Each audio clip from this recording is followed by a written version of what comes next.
Hey everybody, what's going on? Hexlex here. I've got another Master Duel video for you all. So I'm coming at you with the first of the decks I'm going to show off that's using some of the new cards that just came out. This one's going to be using Dark Worlds. Particularly, we are using Dark Worlds with Danger, of course, and Tearlaments. Now, the Fusion Grapha is definitely not new to being in Tearlaments when it comes to like the OCG, and I don't know if in the TCG we end up ever experimenting with this, but I know a lot of OCG lists when Kitkallos got banned would play 3 King of the Swamp, and then they would jam, they would use that for Rulkallos, and they would also jam Grapha, because Grapha can be made, the Fusion Grapha can be made with the main deck Grapha plus literally any dark monster. So we are playing the one King of the Swamp that we are allowed. Now I know what you're thinking, you know, Hex, you've dissed this card so much, you've said it's so bad, is it really that much better just because of Fusion Graph? And I think the answer is yes. I don't know if necessarily we play King of the Swamp in regular Tearlaments just to be able to play Grapha, but in this particular hybrid build where we're already looking to play the Dark Worlds, including Fusion Grapha, I felt like there's kind of no reason not to throw in King of the Swamp. We are, of course, playing a single copy of regular Grapha as well. Even if I had gotten a bit luckier and managed to pull more than one, this iteration of this build, the first draft only had the one Grapha here. We're also using 2 of the new Rainbow. We didn't pull any of this, but I made sure to craft a couple copies of it. This, when discarded, will allow us to search our deck for Grapha, and on top of that, we can bounce a Dark World monster on field in order to summon it. That Dark World monster on field, more often than not, is going to be Genta, Gateman of the Dark World. By discarding this card from your hand, you can add the Gates of Dark World from your deck to your hand, and then we can use Gates to activate and then banish the Genta from our graveyard, discard another Fiend, ideally either the Rainbow or ideally Snoww, actually. Snoww will allow us to search any Dark World card, and then from there, Genta will summon itself back via its own effect. So that'll put a level 4 Dark World body on the board to, you know, summon the Rainbow or a Grapha that's in your graveyard, rather. It can also be used to summon any of our rank 4s. We have a few here: Dweller, Bagooska, Time Thief for Doer, and Dugaris. All stuff we already ran before. The extra deck is pretty much the same as before, like as our standard Tearlament deck. We, of course, just are including the Grapha Fusion and didn't have room for Super Poly, so no Garura in this extra deck. Currently at the moment here. The cool thing about Dark Worlds, and one reason why I like this archetype so much, I don't think I've ever really said this before on the channel, but I am actually a huge fan of Dark Worlds.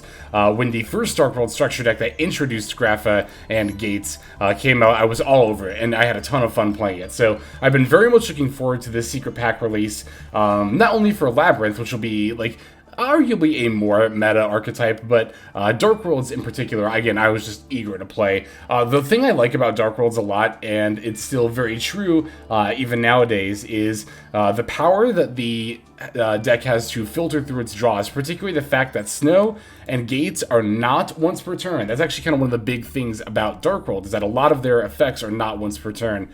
Genta, you can only special summon once per turn, but the effect to discard Genta and search Gates, not once per turn. And that can actually come up if you, for example, were to, let's say you have a Genta in hand, as well as, you know, the new Rainbow, right? You can discard Genta, add Gates, Gates effect, banish Genta from your graveyard to discard your Rainbow and then draw a card. Rainbow's effect will search a Grapha, and then Genta will summon itself. Now, what you can also do is bounce the Genta back to your hand to summon the Rainbow in your graveyard. And again, the effect to discard this and add a Gates, not once per turn. So you can just discard this again, add another Gates, potentially activate it and discard your Grapha, if you are, you know, so inclined to do that. Or you could discard your Genta. Now, to be fair, that won't really accomplish much. If you try to banish this again, again, it can only be special summoned once per turn. But yeah, just a lot of filtering and draw the deck has access to. We have access to even more because we are playing a small danger package. We're playing 3 Nessie and then 1 of each Jackalope, Chupacabra, and Mothman.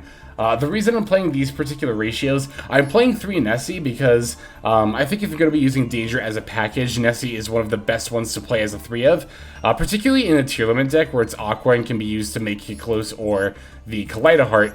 We can also use this to search up any of our Danger cards. Beyond 3 Nessie, I really like having just a variety of Danger monsters, so that way we're not too often clogged up with 2 of the same one in our hand. Mothman is here because if it gets discarded, we can discard a card, then draw a card. This will also, or draw then discard. This will trigger Dark Dark World effects. Chupacabra is here because it's a fiend. Having a danger monster that's also a fiend is pretty nice to be able to discard it off of Gates, because Gates does require you to discard specifically a fiend monster. And then we're playing Jackalope just to mostly just have another danger name, but also sometimes we do want to summon out one of the level 4 dangers from deck and then use that to make a rank 4, like I touched upon earlier.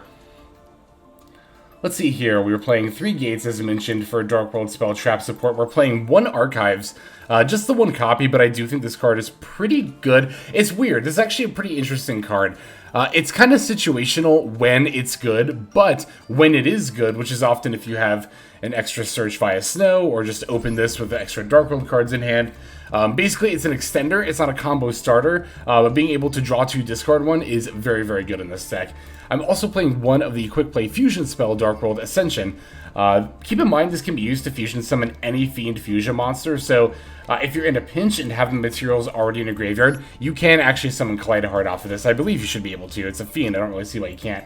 But this is really good to set. I more often find myself setting this than activating it on the opponent's turn, rather than activating it during my turn 1, because what you can do, if you have like Grapha in hand, for example, you can activate this during your opponent's turn, discard the Grapha to fuse with it, which will also trigger the Grapha effect to destroy a card. So it's Disruption and a Fusion Summon, that summon being an Omni Negate all in one there. So I tend to think that the Dark World Ascension is worth running 1 copy of, along with the Archives, in pretty much every Dark World build. And I do plan on experimenting with some other Dark World builds. I'll be tinkering around with that here, but Tearlaments is the first one I wanted to come to. And it's very effective. I haven't really touched upon this yet, but I actually took this straight to Master Rank. I started after the pack openings. I was at Diamond 1, and then I thought to myself, you know, before I play new decks, I'll try to, I'll just play Spright a bit, see if I can just rank up to Master real quick.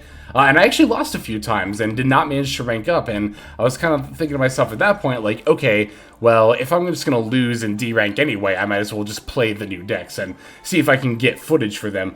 And then I hit a win streak straight into Master 5 after losing games with Spright using this Danger Dark World Tearlaments deck. So I had a lot of fun playing it. I think it's a cool deck. I'm not saying this is the best Tearlament build, but this might be the best Dark World build. We'll see. Again, I do plan on experimenting with some other Dark World decks here, but let's go ahead and just break the list down card by card, and then we'll look at some of these games here. So we're on 3 Maxx, 2 Tearlaments Merrli, 1 King of the Swamp, 3 Ash Blossom and Joyous Spring, 1 Danger, Jackalope, 2 Tearlaments Havnis, 3 Snoww Unlight of the Dark World, 1 Danger, Chupacabra, 1 Danger, Mothman, 2 Tearlaments Scheiren, 3 Tearlaments Reinoheart, 3 Genta, Gateman of the Dark World, 3 Danger, Nessie, 1 Grapha, Dragon Lord of the Dark World, 2 Rainbow over King of the Dark World, 1 Card Destruction, 3 The Gates of the Dark World, 1 Primeval Planet Perlereino, 1 Tearlaments Scream, 1 Dark World Archives, 1 Dark World Ascension, and then 1 Tearlaments Sulliek. There is our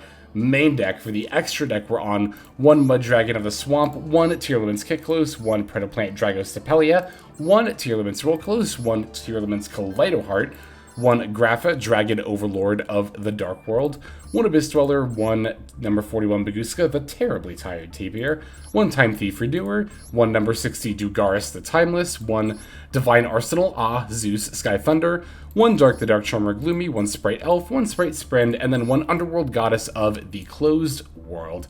There's our list. Let's look at some gameplay. So I'm going to be showing you my 4 rank up games, 4 wins rather, in Diamond 1 to Master 5. These 4 duels we're going to see here are those 4 wins that all happened in a row, and in the order that they happened in. So we're going to start with this first game here against 60 card Dragon Link. We're going to be taking the first turn, opening an excellent hand. Even though we don't have any Tearlament stuff, we have a ton of Dark World stuff, and you know, if we're going to open a lot of one or the other, I think I'd rather open a lot of Dark World stuff, because often you really just need the 1 Tearlament card to get going.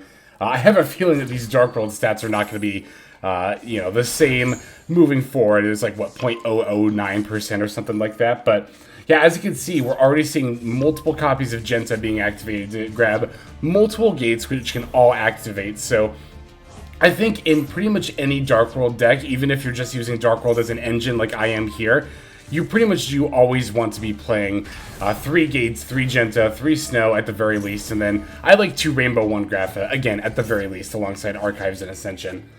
So this last Gates draw is actually going to finally find us a Tearlaments card, Merrli, although our opponent has an Imperm for it. So no mill 3 here, but that's just fine. I can go ahead and link off the Merrli and the Rainbow to summon Spright Sprind, and use that to send another Merrli from my deck in order to summon a Kitkallos that way. Go to activate the Sprind, but my opponent... Hey, we have stats on Sprind, I just realized that. I think we had those, though. I'm trying to remember, actually. But anyway, yeah, opponent's got a Psyframe Gear Gamma for us, so that's going to negate and destroy the Sprind. No choice left here but to just set my Ascension and pass. I'm going to keep Sulliek in hand just in case Fusion Grapha is able to destroy it. So, opponent's going to start with the Rocket Recharger. I did contemplate chaining the Ascension to the summon, just to immediately pop it and get the Fusion Grapha off, but I decided I wanted to see if I can make use of this Ash Blossom first. I was planning on using Ash Blossom to stop either Striker Dragon or Romulus, but the opponent actually just fired off a Grass right away, so we're definitely going to be chaining the Ash Blossom to that and making sure our opponent is not able to do anything scary. Now that we've used our Ash Blossom, now I feel a lot more comfortable going into the Grapha Fusion, because now the only card left in my hand will be the Sulliek, and that will always get discarded to just get a Tearlaments search there. And because the Grapha is being discarded from our hand to fuse with, the Grapha effect to destroy 1 card on my opponent's field will activate here. So my opponent did fire off a Maxx. They'll get a draw from that, but I get to blow up the Rocket Recharger here. Opponent's going to activate their second Grass. Wow, how lucky are they? Well, not lucky enough, because I do have the Fusion Grapha effect. I will change that Grass effect to discard a card, which will take out the Sulliek in hand, and as I go to search for that, my opponent's just going to concede. It's funny there, though. I actually was debating pretty hard of whether to get Havnis or Reinoheart. There are strong arguments to either. If my opponent's last... Like, I'm trying to think of what my opponent's last card could be, that Havnis would be better than Reinoheart. Even in 60-card Dragon Link, there are not a lot, so I probably was just going to grab Reinoheart there, but before I could even decide, my opponent decided to just concede. So we'll go ahead and take that first win, and let's go ahead and look at the next duel here. Alright, this one's going to be against Branded Bestial, and these 3 games coming up are all going to be a bit more back and forth. They're not just going to be like us going first and then winning, or us going second and then just winning the next turn. So we are going to be taking the second turn here. We did open an Ash Blossom, so we do have some form of disruption. Opponent's going to start with a Branded Lost, following it up with a Branded Fusion, but unfortunately for our opponent, as we, or I don't know if we all know this. If you don't know this, Branded Lost actually does not stop Ash Blossom from negating the Branded Fusion, because if you read Ash Blossom, it negates the effect, whereas the Branded Lost can only prevent the activation from being negated. So opponent's going to use Spriggan's Kit to find a second Branded Fusion before passing it back over to us. I'm going to start by normal summoning Reinoheart, but oof! Our opponent's got an Ash Blossom too, and in a bit of irony, karma, whatever you want to call it, that Ash Blossom is actually going to be enough to completely stop me, and I'm going to have to pass back over to our opponent here. So I'm definitely a little bit scared, but for some reason, I don't know what's going on here. Maybe my opponent forgot to put, like, Albaz in their deck or something, but they didn't activate the Branded Fusion they searched. I don't know what that was all about. They even went out of their way to grab it during their turn 1 and then didn't activate it here. I can't figure out why, unless they just forgot it, or I don't know what's going on here, but we'll definitely take it. We'll definitely absolutely take it. Like, I am not opposed to my opponent, you know, not activating the Branded Fusion here. So, gonna normal summon Snoww and then fire off the Archives. Archives will allow me to discard Grapha to not only destroy a card on my opponent's field, but I then also get to activate Archives effect, pitching the Rainbow to draw 2 cards. Unfortunately, I don't have another target for Rainbow, just the one of Grapha there, but we do still manage to find both Reinoheart and Genta, so that's pretty good. Gonna bring back the Rainbow and then activate this Gates here. Gonna banish that Genta and then discard the Snoww that we bounce back. Snoww will get to search, and then Genta will special summon itself. We drew another Snoww, which is really, really good. I'm going to use Snoww to end up searching Genta here, but I want to point out this was actually a misplay. I didn't have to do that. I could have grabbed Ascension here, like I'm planning on doing with this Snoww here that's in my hand, because what I could have done was just bounce Genta to hand to bring back Grapha, and then discarded that Genta. So I end up kind of wasting a search here, but it doesn't super duper matter here. I was probably just going to grab either my third Gate, or I think that's pretty much all I would have had to have grabbed here, because I already have Archives and Grapha online, so aside from, of course, the Ascension, which I'll go ahead and activate here. Again, misplayed by not bringing back Grapha. That is going to make it susceptible to the Bestial Magnum HUD here. So, yeah, again, misplaying by not bringing back the Grapha, but this is also, in my defense, the first time I've played Dark World with this new support, and in general, the last time I played Dark World is probably, like, oh, I don't know, God, what even... It would have been years ago. It would have been, like, pre-2016. Also, they are updating the statistics. I'm noticing that Tearlaments stuff is at, like, 25 to 28%, somewhere in that neighborhood. Yeah, 28% for the Kitkallos there. So, okay, the stats are being updated. I'm actually really glad that's the case, because... I don't know if any of you saw over on Twitter. I'll go ahead and make a separate video for this. That'll probably be coming out before this one anyway, but... I would like to make a more weekly series, and one of those series is like some kind of weekly meta / news report. So I'll definitely be covering updates on in-game statistics there. But yeah, my opponent ultimately decided to concede as I continued to play on their turn.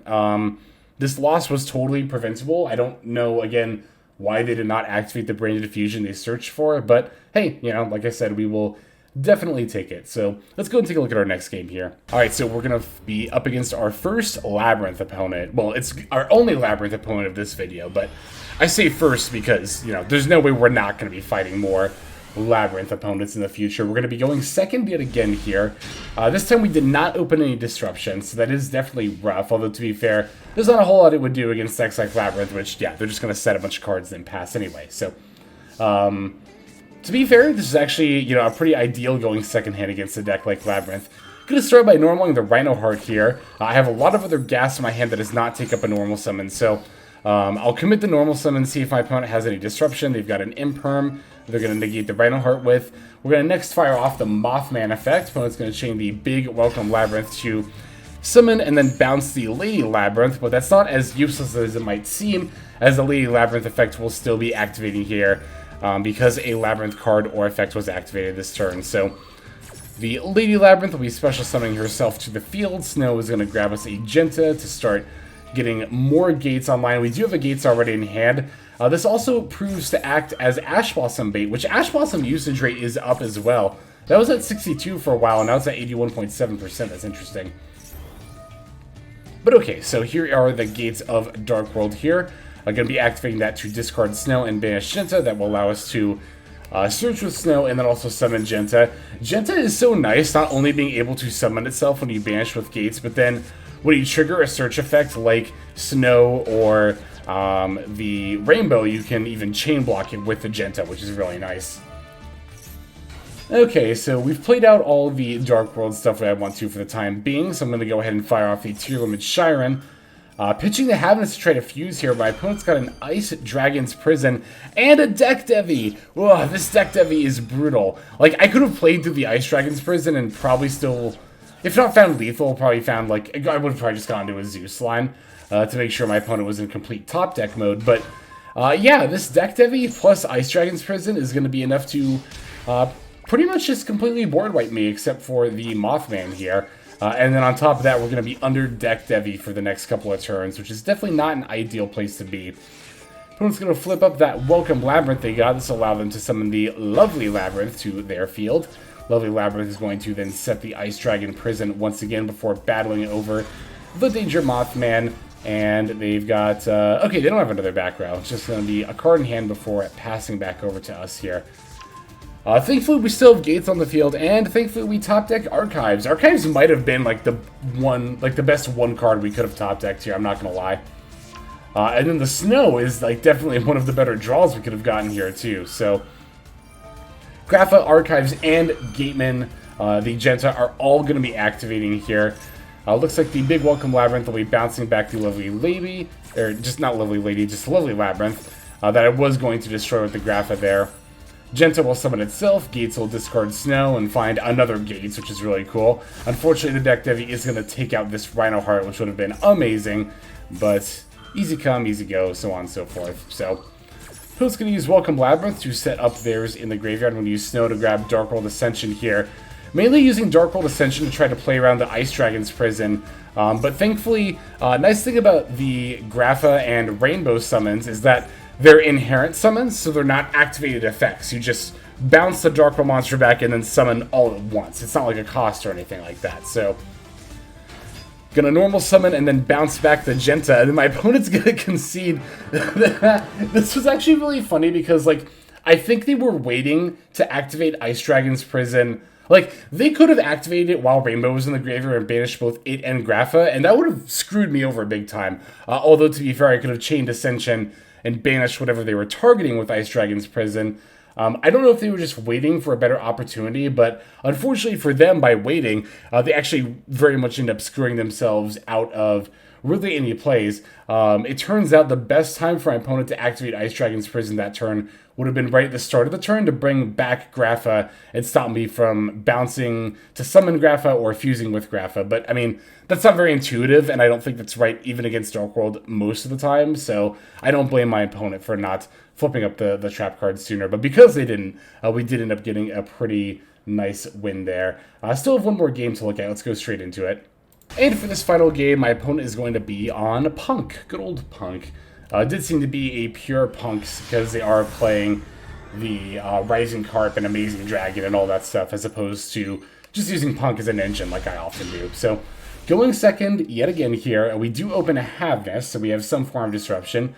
Opponent's going to start with a Foxy Tune, discarding a Driver in order to bring out the Zammy, and I'm going to respond with the Havnis. And thankfully, opponent does not have an Ash Blossom to negate that. So Havnis is coming down and ends up milling a Merrli, which is going to be pretty nice. Merrli actually gets to fuse with the King of the Swamp here that's in my hand in order to summon a Rulkallos here. I could have also used it to summon Fusion Grapha, of course, but I ultimately decided that the Rulkallos was better because it allowed me to proc Havnis and summon Kitkallos too. Opponent tried to bait me just there with the E-Tele. I'm definitely not going to be negating that. I'm absolutely waiting for the this one. The one that fuses. Sharakusai, that one. I'm definitely saving my Rulkallos for that, because if that fusion effect doesn't go off, my opponent can't get to Rising Carp, and that'll prevent them from going into Deer Knell, which will stop a lot of their plays there. We also get to, like I mentioned earlier, use Rulkallos to send Havnis and fuse it with the Danger Nessie in order to summon a Kitkallos. Kitkallos effect will add a Reinoheart, no point in adding Havnis because we've already used both of Havnis' effects.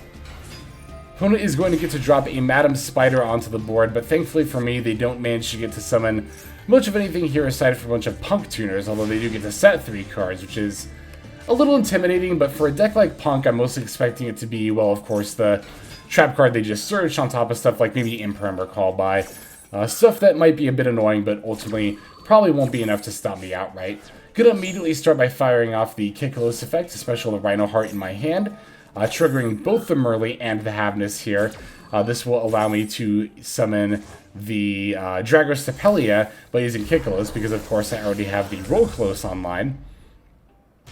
And then with the Merrli, we're going to be summoning the Kaliedo-Heart.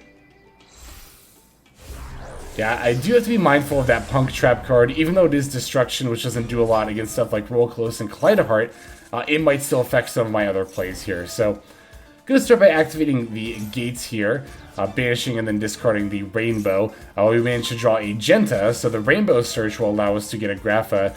Going to use Genta to search up as another copy of Gates and then activating that other copy of Gates. But the opponent's going to respond with the P.U.N.K. trap card here. They're going to try to have the attack of my Rulkallos as well. I'll use Dragostapelia to negate that because I don't foresee needing myself to negate anything else here. But yeah, I'm totally fine with them using this trap card to destroy Gates. That is A-OK. Going to be activating the Danger Nessie effect. That allows me to pitch the Grapha here. And Grapha's effect will then activate, targeting one of their back row. It's going to be the Crossout Designator. Chupacabra is coming down next, discarding itself, which unfortunately doesn't do a whole lot for me here. I really wanted to discard this Snoww, but I'm going to get back to Jackalope, and I'll link off into the Dark Charmer Gloomy anyway. Normal summon Snoww, bring back Grapha, moving to battle phase now. But my opponent's back row ended up being super poly, which is a lot more relevant than I thought it was going to be. So they get to fuse my Grapha and Dragostapelia in order to make a Starved Venom. Definitely very annoying here, as it means I will not be able to go for lethal this turn. What I can do, though, is I can run my Dharc into the Star Venom here that'll allow me to search up a dark monster. I'm going to grab a Danger Mothman here. Rulkallos is going to battle over the Madam Spider before we go to main phase 2. Mothman will pitch itself. That's actually fine here because now I can just discard the Snoww and activate the effect. Oh hey, we have usage rates for Bestial Saronir at 25%. That's interesting. I'm definitely going to be covering that in an upcoming video. Still allows us to search Dark World Ascension, which I'm actually going to set here because we're already in main phase 2. There's not really a point to summoning the Grapha Fusion right this second, if I can maybe wait for a better opportunity to. So when this Rebellion comes down, I'm just going to go ahead and fire off the Dark World Ascension. We'll just do it now, before our opponent activates anything too scary. This will trigger the Genta effect because it got banished while I control the Dark World monster. But it's going to normal summon a Ghost Ogre and Snow Rabbit. That'll let them sink for 11. I thought it was going to be Psychic End Punisher, and I was really scared of that, but it's actually just going to be Amazing Dragon, which is totally fine, because I can just change the effect of Amazing Dragon. Although, no, see, here's the thing. If it had been Psychic End Punisher, and my opponent actually activated the effect to pay 1,000, they would have been lower than me. Funnily enough, they're barely higher in life points than me now, but they could have made their End Punisher unaffected, which would have not allowed the Grapha to negate its effect there. So, yeah, Psychic End Punisher would have definitely been the much better choice, but thankfully for my opponent, that's not what they went for. So, we get to just kind of stop them for free, rather. I very unwisely elected to trigger this Branded Regain. I'm just going to go ahead and negate that, and then gonna more or less just stop showboating at this point, move straight to battle phase, and then smack my opponent for lethal here. So there we go. Like I said, those were my 4 wins. It took me straight from Diamond Win up to Master 5. This variant is a lot of fun. Again, I don't think this is the best Tearlaments deck by any means, but I do think this is probably the best Dark World deck you can be playing right now, and I do think Dark Worlds are a lot of fun. So, had a great time experimenting with them here, and like I said, I do definitely plan to experiment with them a bit more in the future as well. But that's going to go ahead and do it for gameplay. Let's just move now to our outro. Alright everybody, thank you so much for watching all the way to the very end of the video like this. That means a whole lot to me. Not just personally, but it's also a great way of supporting the channel as well. If you're interested in supporting the channel in other means, you can of course feel free to comment and or subscribe right here on YouTube. I'm always looking to the comments section. You guys leave some pretty awesome feedback as far as like constructive criticism goes when it comes to deck building, gameplay, channel content, all that stuff. So feel free to leave your opinion down there. I will be sure to take a look at that there. And then subscribing is going to be the best way to get notifications of when these videos drop. That does happen every day, by the way, so if you're looking for daily Master Duel content, you've come to the right place. And there are more places where you can get some daily Master Duel content. If you check out the description below, follow the top link over to my Patreon page. There for just $5 a month, which is as much as you pay for a booster pack.